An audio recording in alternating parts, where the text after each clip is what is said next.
The following is a Virginia Tech Sports Network production. This is Level 7 Podcast, featuring Bill Roth and Mike Burnop. Level 7 is sponsored by CMG Leasing. Looking for the best apartments near Virginia Tech? Check out the exclusive student housing partner of the Hokies, CMG Leasing. Go to cmgleasing.com to explore all they have to offer and secure your housing today. Now, let's go up to Level 7.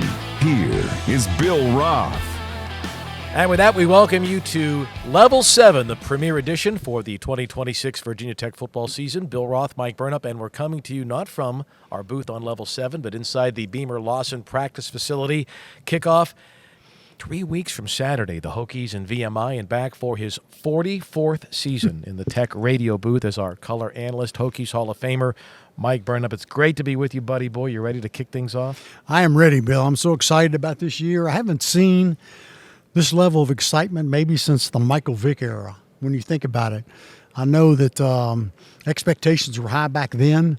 You know, Justin Fuente came in after Coach Beamer retired, won 10 games the first year. It was exciting then, but nothing like what we've seen with James Franklin coming in, and I'm ready to rock and roll. You know, every metric that you would look at, the biggest donations ever to Tech athletics have come in the last 6 months, whether it's season tickets or media attention. Everything is at a real all-time high right now. That's for sure, and for a good reason. I mean, James Franklin's a proven winner, great coach. He did it at Vanderbilt. He did it at Penn State. And he's got a big chip on his shoulder like I think this team does. So I think they're ready to go and prove people wrong. Hokies and VMI will kick things off. It is the 80th renewal of the original Military Classic of the South. Virginia Tech versus VMI, or back then it was VMI VPI. You played in this game. I did. We played them 3 times during my time here. Didn't play them in 1972. But, you know, both those teams remember the Southern Conference from, 1924, I think, to 64. And I'm telling you, that was a big weekend because they had that game on Thanksgiving Day until I got there in 71. I think we played them on a Saturday. But, yeah, it was a huge weekend. I mean, the trains came and took people from Blacksburg to Roanoke, and they had military balls and clashes, and the mascots got into it. That was a big game, big rivalry back in the day. You know, that VPI, VMI, the Fighting Gobblers of Virginia Tech, and the Keydets. That's something that else. was big.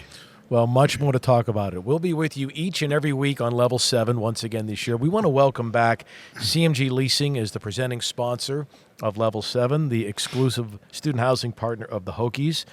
We invite you to check out the Edge Apartments.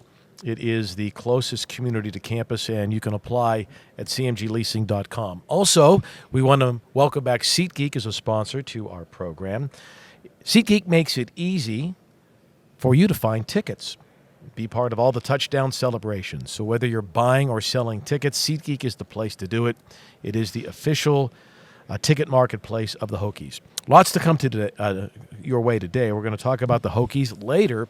Hokies first-year quarterback coach Danny O'Brien will join us. Some great insight on this year's quarterbacks. They have not officially named a starting quarterback yet. We will get into that. Danny's going to talk about each of the guys in the QB room coming up later on today's program. Mikey, for the fans that are watching right now, we've had some practices already in this building and outside on the grass.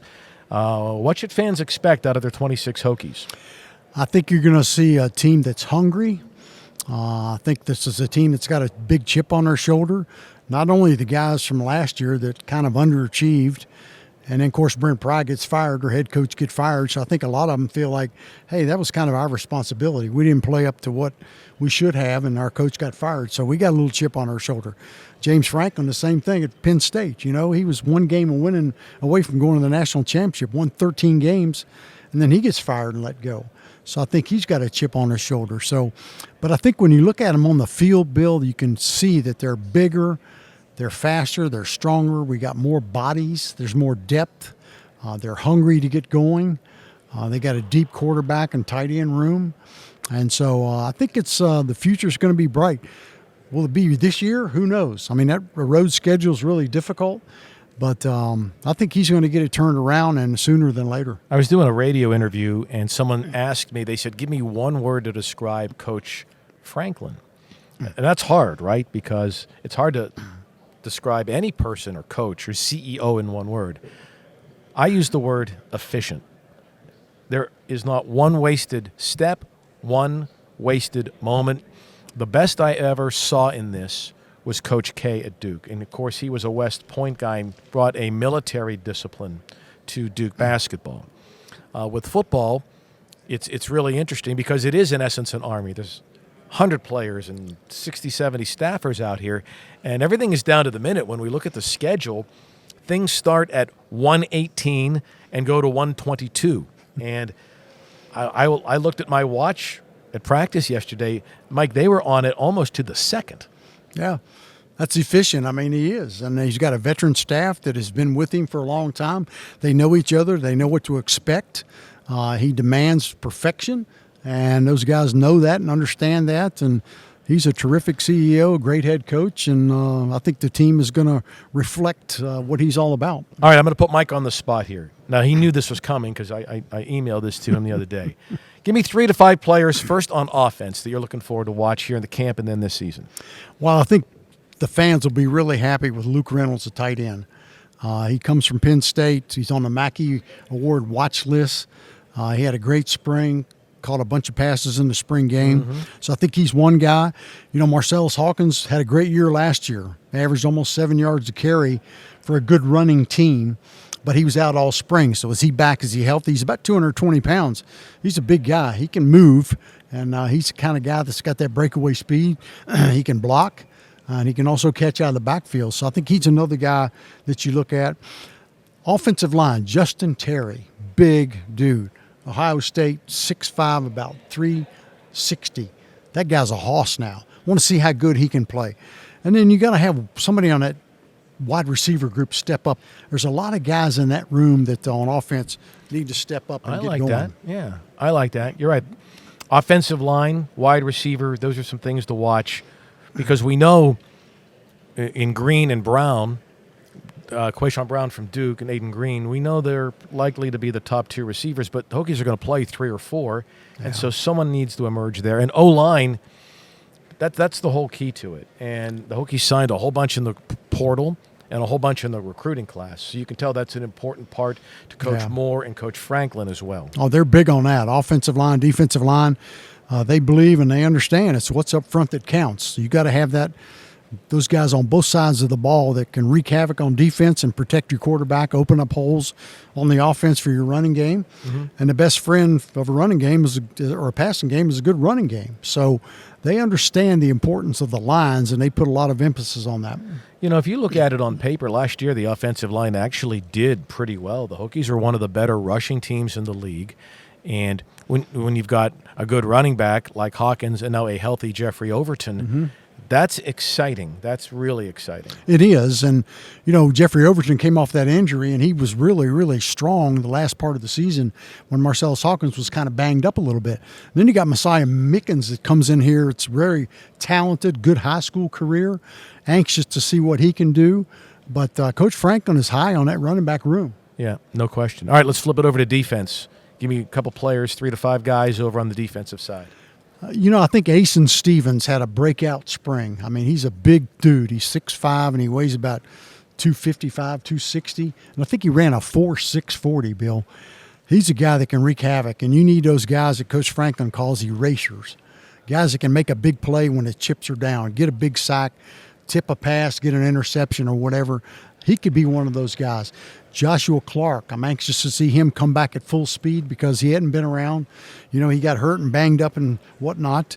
A lot of guys on that defensive side want to see because some of them weren't able to participate in spring, and we want to see what kind of depth they can give them in this August practice here. No doubt. I thought Coach Franklin, he's done this several times in media briefings where he does this cross-sport metaphor, and he talked about the fact that Stevens is like the pitcher that over the course of the summer developed his off-speed pitch, that the best pitcher can surely throw 95 or 100 miles per hour, but the great one has that second pitch, and that's what he has seen Stevens develop coming back, is that he's got a backup move and a third move now, and that makes it really, really exciting for him in his development. Absolutely. You know, you can get that bull rush with your quickness and speed around the edge, but sometimes you got to have that swim move, and You got to get that spin move, and he's developing those. He's going to be a heck of a player.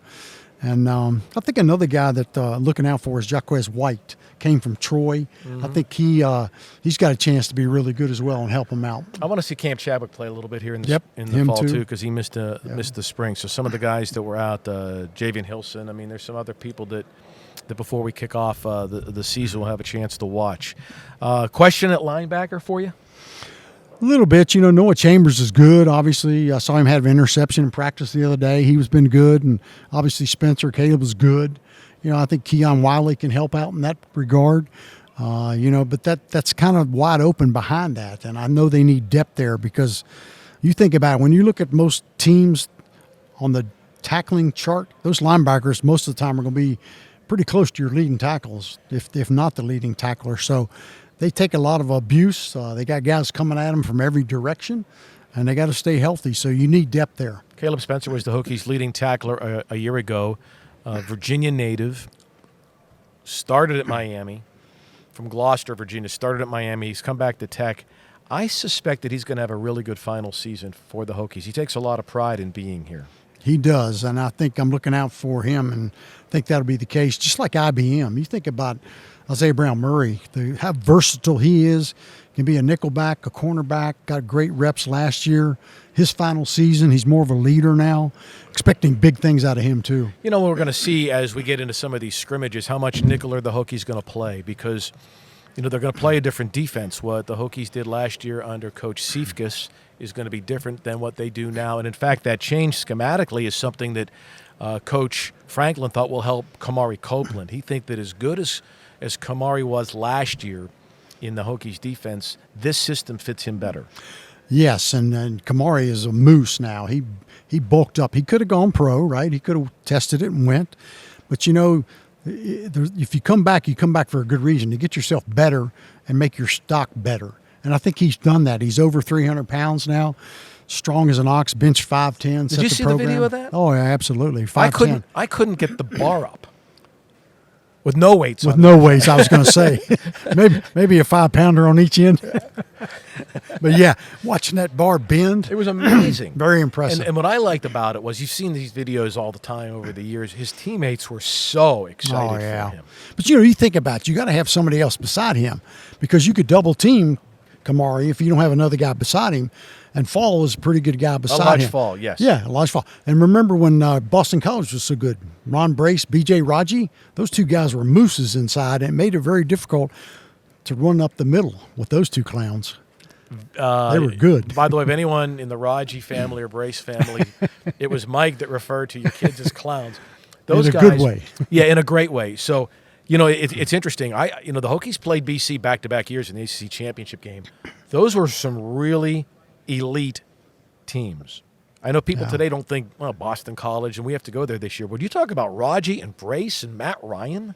Oh, they had some players. That was a day's work. A quarterback sneak? Nah, well, let's hand it off. Let's run an outside zone. Yeah, especially when you think of what Matt Ryan did here at Lane Stadium. Oh, why would you go Thursday there? night? Because everybody remembers it. I guess. But we paid him back. We did every time. But I think you're right in the Copeland and Fall, because if you can clog up that middle, yes, that's problematic for an offense. Yeah, it frees up the linebackers, and Coach Franklin talks about that. How we play defense is going to depend on how good our defensive ends are and how good our cornerbacks are. Because if you can man up and play man coverage and get pressure up front, the blitz, and have 7 guys in coverage, that certainly improves your chances. This team didn't get a lot of takeaways last year, and that's something they need to get more of this year for sure.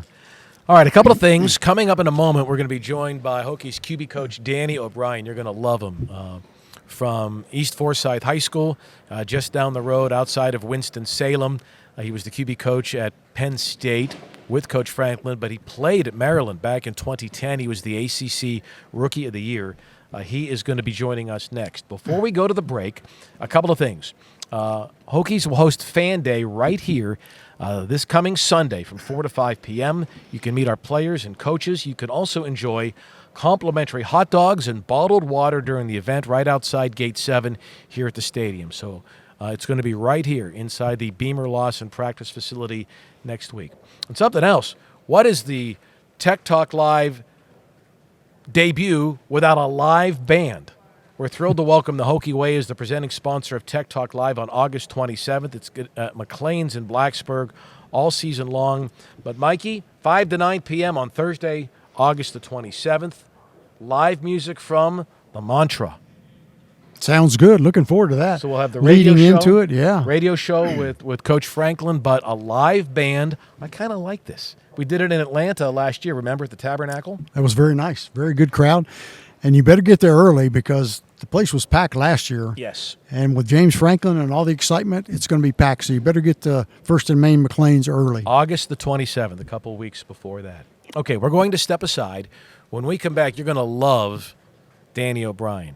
He is recently married. You're going to have a chance to meet the Hokies QB coach coming up next. Looking for your first apartment off campus or just a fresh start? CMG Leasing has a variety of housing options and locations in Blacksburg just for you. Whether you're a student or young professional, we've got the perfect place to call home. Don't stress about your housing search. Let us be your solution. With so many options and so little time, don't wait. Apply today at cmgleasing.com to live and experience life with us. CMG, the exclusive student housing partner of the Hokies, where your next chapter begins. Hey Hokie fans, it's college football season, and SeatGeek is the official ticket marketplace of Hail Marys and walk-on heroes. SeatGeek makes it easy to find tickets so you can be part of all the action this season. Whether you're buying or selling tickets to Virginia Tech football games or to any other live event in Blacksburg, SeatGeek is the place to do it. SeatGeek is the official ticket marketplace of Virginia Tech athletics. Let's go Hokies! SeatGeek. And we welcome you back to Level 7. We are joined, as promised, by the Hokies' first-year quarterback coach, Danny O'Brien. Man, it is great to have you here as we get set to start the season. Appreciate you guys having me. Excited to get going. Me too, yep. Coach, let's talk about your background a little bit. From Kernersville, North Carolina. What was your view of Virginia Tech kind of growing up, and did they recruit you as you were a great quarterback? Wasn't great enough to be recruited hard by them, but had some ACC offers and inevitably went to Maryland. But I'll tell you what, growing up in Kernersville, that Winston-Salem area, like you feel Virginia Tech football down there. They were rolling back then, Tyrod, the Camp Chancellor days, like growing up, like being a Hokie was a big deal down there in North Carolina. But you went to Maryland. Coach Franklin was your offensive coordinator, so you were a Terp coming out of high school. Was a Terp out of high school, yep. Coach Franklin, OC quarterback coach at the time, recruited me out of there and, fell in love with the place, and that was the perfect fit for me coming out at the time. But, yeah, cool to be in ACC country. ACC Rookie of the Year. Did you know when you played there that you were going to get into coaching? I knew probably around that time, my freshman year in college, that I wanted to be a coach. I'd attribute that a lot to Coach Willard, who's still the high school coach down at East Forsyth, Coach Friedgen, the head coach at the time, and Coach Franklin. That was my first exposure to it, really. And I knew probably 18, 19 years old that I wanted to coach. Interesting. After Coach Franklin left Maryland, is that when you went to Wisconsin? Went to Wisconsin the year after that. So we had Randy Edsel for a year on that 11 season, then went to Wisconsin in 2012. Yeah. Had good success there. Had a Rose Bowl year, huh? Yeah, and I'll tell you what, like it's cool the people you meet and being in the Big Ten for a year and seeing how different that was and the weather and the tradition there. Like it was looking back, I'm very grateful I had that experience. It's funny how people are influenced by their coaches. And, Coach Beamer and Coach Friedgen were GAs together under Bobby Ross down at the Citadel. So we knew all about the Coach Friedgen, Coach Beamer, Lake Oconee, the whole type of relationship that they built. And those were always some tough games when they played against each other. They had to compete whenever the Terps came here or the Hokies went to Maryland. Now, you were the ACC Rookie of the Year that year, but the year you redshirted was the last time we played. You did not play in the game up at College Park. Did not play. I think seeing Cam Chancellor hit Devontae Campbell, if he watches, he'll get mad at me. But seeing him hit him on our sideline was the first big college hit that I ever saw. And I was like, okay, this is a little bit different. Yeah, so we can tell the coaches who have influenced you. I want to talk a little bit about your high school coach, Coach Willard, who Todd has been there how many years? 23, 24 years? 23, 24 seasons now, yeah. So what impact did he have on you? And walk us through, because that is where Bryce Baker went to high school. Can you walk us through the dynamic with your high school coach and Bryce and how this has all come full circle? Yeah, totally full circle. I call Coach Willard a coaching grandparent now. He coached me, and now I'm coaching Bryce. But, Coach Willard is one of those coaches that you hear about all the time, like have a lifelong impact on you. He was just at my wedding a month ago. He's like a second father to me. I owe a ton of who I am today. I would attribute to him and the program he runs. And for Bryce to come out of that same program was pretty cool and special, and it's awesome that worked out. He's at practice all the time. He's been up multiple times this spring. So one of the benefits of getting kind of closer to home here has been kind of having that full circle stuff right here in Blacksburg. Tell us about this summer. It's pretty big. You have a wedding, honeymoon, go to Greece for 2 weeks. Yeah, the rare vacation. We got away, honeymoon for a couple of weeks, married Dana in Wilmington, and we were in Greece for a couple of weeks, and we soaked it up for sure. It was a great time. That's awesome. Yeah, good stuff. Tell me about James Franklin when he was coaching there. You coached with him at Penn State for a long time. Then obviously he gets shown the door there. Have you seen much change in his demeanor? Does he seem more driven now after that than before maybe? I tell you what, like one thing that I've learned from him is he is the same guy every day. Like I've taken a lot of that approach as a player and now a coach. But yeah, I think it's safe to say we all kind of have chips on our shoulders. I think be it the players that are returning from last season here or us wherever we came from, I think everyone here, there is a little chip on the shoulder, which I think is healthy, and it shows in our culture and how our guys work every day. We're here with Danny O'Brien, the Hokies quarterback coach, 3.5 weeks away from the Hokies season opener against VMI. All right, let's pull back the curtain a little bit as much as we can at this point, early in camp, on the quarterback room overall, and then specifically we'll get into the guys. But what's your take as we hit mid-August here with our QBs? I think right now as a group, I'm very pleased with how the floor of the room has continued to rise. I feel like the stuff that they emphasized all summer coming out of spring has shown up early in camp. And now it's just a matter of what we're preaching is just consistency, because this is the phase of the year where we have to earn the trust of our teammates and coaches to be put on the field. So it's about being to consistently do my job and play within the system, and then take it from there, with their unique talents. Everyone's a little bit different, but the overarching theme is just doing your job, being consistent, and earning that trust. So we can see the arm strength out at practice, and it looks like, you can never have enough arms, enough pitching, right? Whether you're the Dodgers or the Hokies, you want a lot of good arms. We can see that. What else are you seeing from that group? I think just the details of, we talk about being masters of our craft, like the small details of playing it with our footwork being right on every single play, run or pass. I've seen, we have to continue to improve, but more of a command of the offense in general, be it at the line of scrimmage, getting in and out of plays, communicating with the O-line, like empowering them to be loud and confident, and that typically comes when you know what you're doing. So that just has to continue to grow. We've got work to do, but pleased with where we've come so far. Danny, you were a quarterback. Coach Franklin was a quarterback. Talk about last year when Drew Allar gets hurt and Ethan's got to come in and play. I mean, it's like, boy, you get thrown into the fire pretty quick. But Allar was 4th all-time in passing at Penn State. He was number 1 in completion percentage, 63%. What was that conversation like when Ethan had to step in and be ready to go? Unfortunate, obviously, how it happened with the injury, but, we preached there and we preach here all the time. It's one thing just to say it, because everyone does, but preparing like you're the starter, but to truly live that. And I thought from the second that Ethan got to Penn State, from that time to the time he went in the game, he did that. And there were some young freshman bumps along the way, but, put together a hell of a back half of the season because of the work he did from his true freshman year there to be ready when your number is called. He kind of lived that, and we preached that in our room here. I vividly remember going back and watching the Indiana game, and he played great. Your whole team played great. So we've seen him a little bit, but what should Hokie fans expect out of Ethan? What is his MO? What type of QB can he be if he's the guy? I think one thing with Ethan, he's a very natural leader. Guys gravitate towards him. Great command, well-respected, works his tail off. Obviously, he's got a strong arm. He's a very twitchy thrower. He processes quickly. I think he's a high IQ player. And when he's at his best, he's tough to beat. All 4 of those guys in your room have a different, kind of a little bit of a different skill set. But what do you want to see from those guys moving forward till we get to the first game? I think you said it best, and the trick as coaches, you're installing early on in the fall kind of your base offense, and as you build that, each one, like you said, has different skill sets.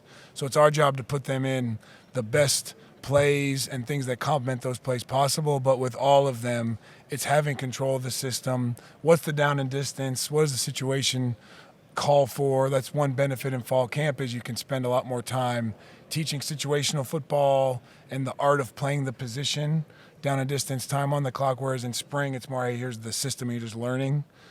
So as we go forward in camp, looking them to kind of master that, like being in control of the situation.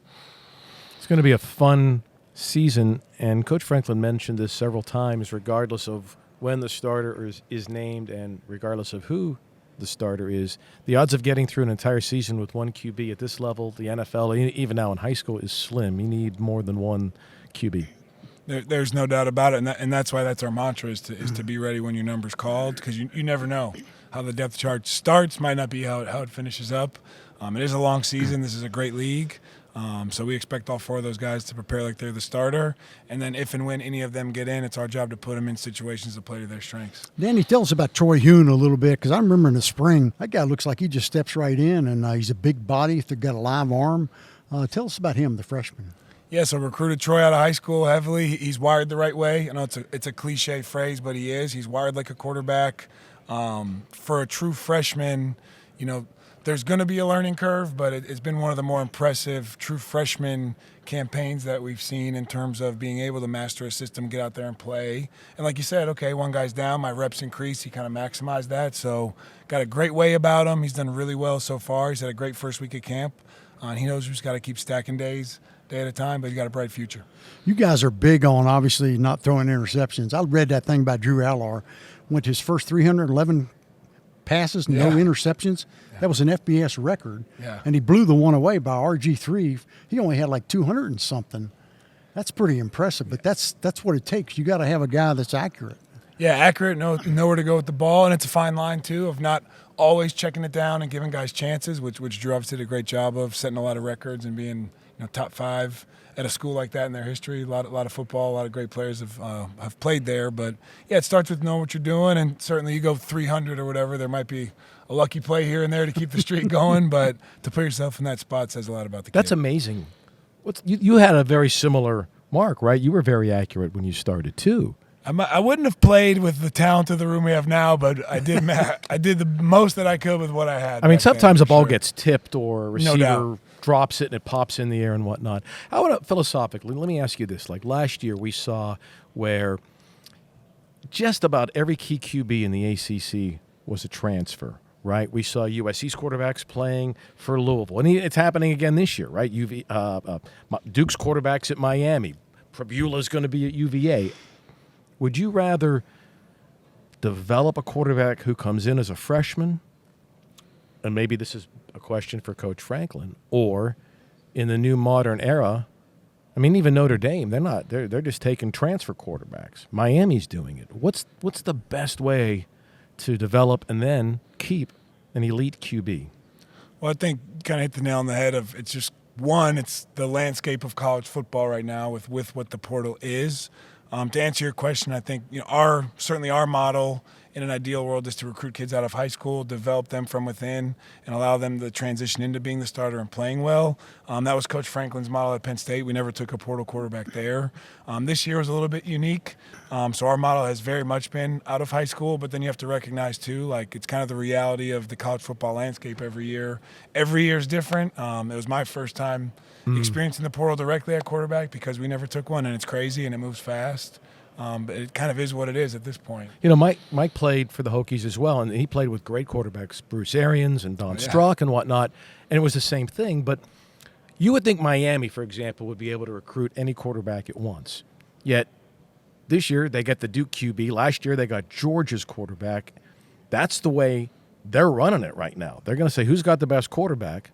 Let's go get him. And it's obviously that was an unusual situation with the former Miami coach at Duke and whatnot, but it's hard to replace an elite QB every year. No, it certainly is. And the way I look at it, too, is, they're one of two models, the developmental or the portal. I think history would say that you can have a lot of success doing either. You look at the teams, in the national title last year, they were both portal quarterbacks, but there's been other teams that have had guys that have come up through the ranks and have really good teams. I think every year is different. We're developmental by nature. You have to kind of look up and take a breath every offseason and see what's the best thing for the team going forward. It takes the right guy, though, right? Like takes the right guy. Like we talked about this last year. You got to have a lot of money too. The money's there, but like Mendoza was like any coach would like him. Like he's like the Raiders are saying that now. Like what a great kid. Yeah, no doubt, and that's where you got to be really mindful when you are taking in transfer guys. Like Grunk and Bryce were easier because we knew him, but it has to be the right guy too. It can't just be the talent. Like, is he going to fit in the room and be the leader and all those things because you're putting all your chips on that guy. Dan, you got to be, if you're a good quarterback, obviously a lot of it starts up front with the offensive line. I know they're trying to develop some depth there, but you look at that tight end room, I'm partial to that. Boy, they are stacked. And, you got running backs that are good. The quarterback's going to have some weapons. Yeah, we're only going to be as good as those guys around us. We're doing our 111th, and yeah, it's been Coach Moore and Coach Howell. Coach Norv done a great job in their rooms, and obviously Coach Mines out there. And it's been fun to see those guys getting reps and grow and develop and earn confidence and trust. It's kind of my favorite part of camp is seeing which younger guys or maybe a guy who was in a role that was a little less the previous year kind of ascended this time, and we're seeing that across the board. So it's an exciting time for sure. It's exciting that you're here. Kickoff's coming up in just over 3 weeks. 3 weeks from Saturday, the Hokies and VMI here on Saturday night. This is going to be your first trip in Lane Stadium, right? First one. Can't wait. Enter Sandman, the whole deal, man. I'm fired up. What's the closest you've been to Greece? That's where his honeymoon was. Yeah. You had souvlaki over at Greek Cellar? Is that about it? I've had that. A lot of people thought I was Greek. But I'm half Italian, but not Greek. But they always said, you're like a Greek guy. You're a Greek god. Greek god to many of those cheerleaders from back in the 70s. What was the high? Where'd you guys honeymoon in Greece? We went to Athens, and then we were in Dana picked them out. We went to Milos and Naxos, a couple islands. My takeaway was you couldn't have gone wrong. It was unreal. Oh, that's fantastic. I was going to ask you about Brent Pry being on the other side of the ball. Yeah. The relationship that you two guys have, and how's that been like this August? Yeah, Coach Pry was always awesome. The year that we were together at the last place, getting to know him and his energy, and I learned so much from how he commands a room. Like, you can tell those guys are magnets to him, and being back here together with him now has been awesome. Competing against him every day, a lot of different looks every day, which has been awesome to go against him, and it's been a blast, man. He's unbelievable.